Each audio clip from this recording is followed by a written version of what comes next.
भारत एक विकासशील देश है जहां पर सरकारें जनता द्वारा चुनी जाती हैं।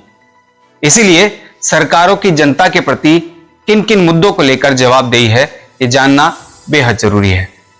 नमस्कार, मैं रवि गौतम, आप देख रहे हैं नमस्कार भारत। आपने रेवड़ी तो जरूर खाई होंगी। वैसे लखनऊ और मेरठ की रेवड़ी खासी मशहूर है, लेकिन आज हम बात कर रहे हैं चुनावी रेवड़ी की, जो चुनाव से पहले अलग अलग पार्टियों के नेता चुनावी रैलियों में खूब बांटते फिरते हैं।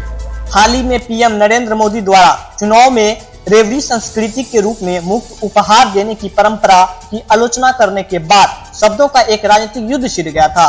इतनी ही नहीं, सुप्रीम कोर्ट तक यह मामला पहुंचा कि फ्री की संस्कृति पर रोक लगाई जाए, जिस पर मंगलवार को सुनवाई हुई। चुनाव आयोग की ओर से पेश वकील ने अदालत को बताया कि मुफ्त उपहार और चुनावी वादों से संबंधित नियमों को आदर्श आचार संहिता में शामिल किया गया है। चुनाव के दौरान रेवड़ी कल्चर का मामला अब सुप्रीम कोर्ट में है। मंगलवार को सीजेआई एनवी रमन्ना ने भी कहा कि यह एक बहुत ही गंभीर मुद्दा है। सीजेआई ने केंद्र सरकार से स्थिति पर अंकुश लगाने के लिए साथ ही कदम उठाने को कहा। उनका कहना था कि केंद्र को इस मसले पर कदम उठाना ही होगा। अंधा बांटे रेवड़ी अपनों अपनों को दे। आपने एक कहावत तो जरूर सुनी होगी। देश के सभी राजनीतिक दल सत्ता तक पहुंचने के लिए तमाम पैंतरे आजमाते हैं। मतदाताओं को लुभाने वाले वादे चुनावी दौर में खूब सुनाई देते हैं और जनता के मूल मुद्दों से अलग नेताजी का ध्यान पुरजोर तरीके से फ्री की रेवड़ी बांटने में ज्यादा रहता है। जितने भी हम रुपये ले आए ना, तो भी हिंदुस्तान के एक एक गरीब आदमी को मुफ्त में 15-20 लाख रुपए यूं ही मिल जाएगा। कितने रुपये? 20% सबसे गरीब परिवारों को, शौक मत होना, अभी धमाका बजने जा रहा है। 20% सबसे गरीब परिवारों को हर साल 72,000 रुपए देने जा रही है। आम आदमी पार्टी की पंजाब में सरकार बनेगी। पंजाब की हर महिला को, 18 साल से ऊपर की हर महिला को हर महीने 1,000 रुपए उसके अकाउंट में हम डलवाया करेंगे।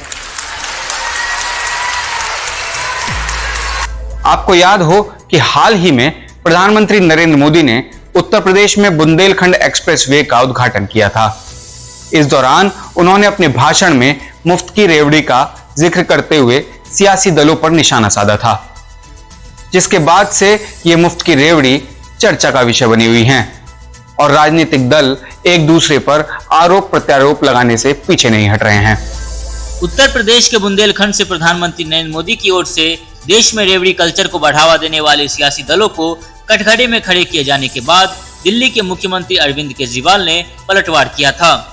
मुख्यमंत्री ने कहा था कि भगवान ने चाहा तो वह देश के एक एक बच्चे को मुफ्त शिक्षा और इलाज देंगे। यह मुफ्त की रेवड़ी नहीं, पुण्य का काम है। इसके उलट उद्योगपति दोस्तों के करोड़ों कर्ज माफ करना मुफ्त की रेवड़ी है। केजरीवाल ने कहा कि दिल्ली के गरीबों और मध्यम वर्ग के बच्चों को सरकार अपने स्कूलों में बेहतरीन शिक्षा दे रही है, जो मुफ्त है। जब आपकी सरकार बनी थी, सरकारी स्कूलों में पढ़ने वाले 18 लाख बच्चों का भविष्य अंधकार में था। उससे पहले जैसे देश भर में सरकारी स्कूलों की बुरी हालत है, वैसे ही दिल्ली के सरकारी स्कूलों की भी हुआ करती थी, जिसे आम आदमी पार्टी की सरकार ने दुरुस्त किया और एक नई ऊंचाई पर पहुंचा दिया है। चुनावी रेवड़ी को लेकर चल रहे राजनीतिक घमासान के बाद सुप्रीम कोर्ट ने इस विषय को संज्ञान में लेते हुए सभी राजनीतिक दलों को सर्वदलीय बैठक बुलाकर विचार विमर्श करने का सुझाव दिया था। हालांकि अभी तक किसी भी राजनीतिक दल ने इस तरह की कोई बैठक नहीं बुलाई, ना ही कोई विचार मंथन किया गया, जिससे सुप्रीम कोर्ट नाराज है। चुनाव के दौरान सियासी दलों द्वारा की जाने वाली लुभावनी घोषणाओं का मुद्दा सुप्रीम कोर्ट पहुंच चुका है। बुधवार को इस मुद्दे पर एक बार फिर शीर्ष अदालत में सुनवाई हो रही है। CJI N V Raman, justice Hema Kohli और जस्टिस सिटी रवि कुमार की बेंच इस मामले की सुनवाई कर रही है। पिछली कुछ सुनवाइयों के दौरान इस मामले में अदालत की टिप्पणियां सुर्खियां बटोरी थी। मंगलवार को सुनवाई के दौरान कोर्ट ने कहा था कि यदि कोई सिंगापुर भेजने का वादा करे तो हम क्या कर सकते हैं।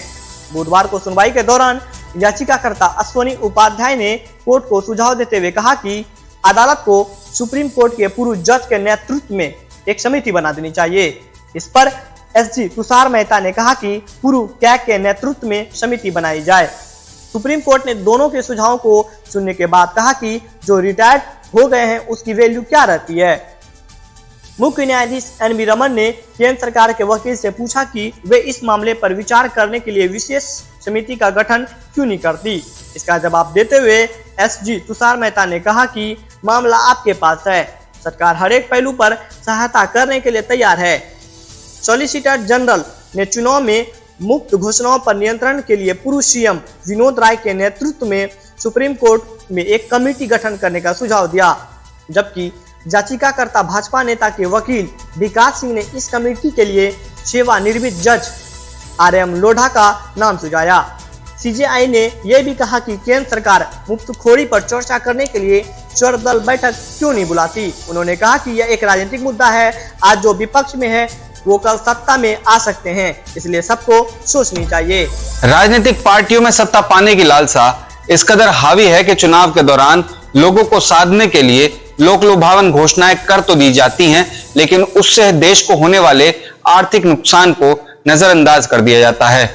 वहीं सरकार की जनता को दी जाने वाली मूलभूत सुविधाओं को राजनीतिक रेवड़िया कहा जाना कितना जायज है, जब जनता सरकार से मूलभूत सुविधाओं की उम्मीद करती हो।